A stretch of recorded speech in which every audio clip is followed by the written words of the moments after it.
Sanibonani ekhaya lamaphupho. Uma unombuzo sicela ubuze kwi-comment sizokwazi sikwenzele yakho ividiyo ngokushesha. Sibuye nje nayo qathatha sizoyiphosta la ephejini lethu.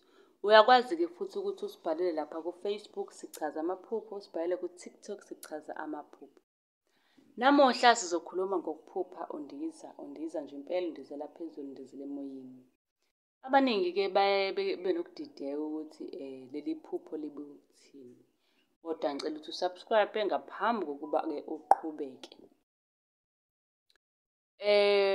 Kuhlukahlukene nokuphupha undiza. Ukuphupha undiza-ke kungenzeka uphupha undiza kungonakele lutho nje.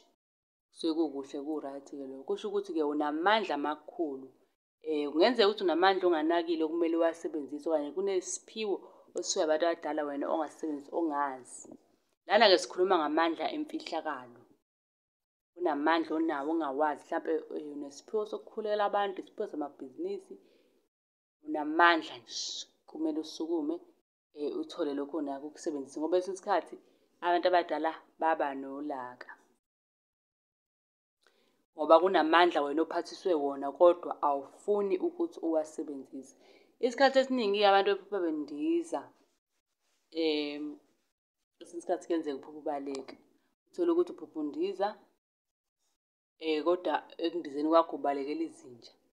Noma ubalekela abantu bafuna ukukubamba, noma ubalekela abantu bafuna ukukushaya. Kuyenzeka futhi-ke uphuphe wesukelwa iy'lwane ezifana nezinja, iy'nkomo kanye nezinye izinhlobo zey'lwane. Yabo? Undize weqa amawa konke nje izinto nawe ocabangayo ukuthi le nto ngeke ngiyenze le. Lokho kusuke kukhombisa ukuthi kukhona amandla onawo wokunqoba empilweni. Unamandla amakhulu wena, wenza izinto ey'ngamangaza abantu. Yabo? Kwesinye isikhathi-ke mawukuthi kuyenzeka utholukuthi uney'nkinga zempilo kusuke kumele usukume ubhekane nazo ngoba wena unamandla. Konke okwenzayo kuzokwenzeka kuzolunga futhi.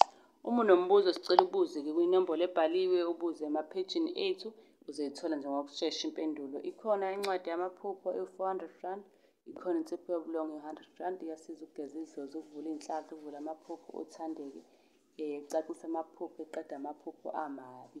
Usungasithola-ke nawe kwinamba ebhaliwe. Namanye-ke ama-products amaningi asiza kuy'chitho, ney'nhlahla, ukugembula, umuthi wey'ntombi, ukukhulisa induku. Kuningi okukhona.